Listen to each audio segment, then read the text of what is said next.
Dneska som sa rozhodla, že konečne presadím moju aloe vera, keďže aloe vera by sa mala presádzať vždycky, keď podrastie. Vybrala som si takýto črepník, našla som hlinu a ako lopatku som použila lyžicu.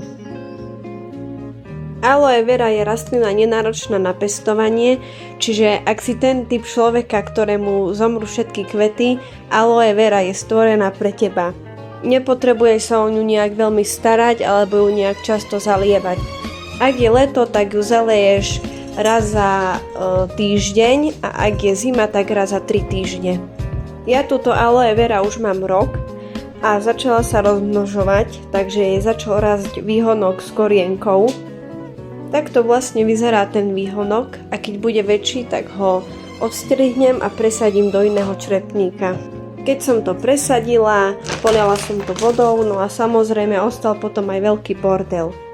Do komentára mi napíšte, aké rastliny pestujete a ako dlho vám vydržia.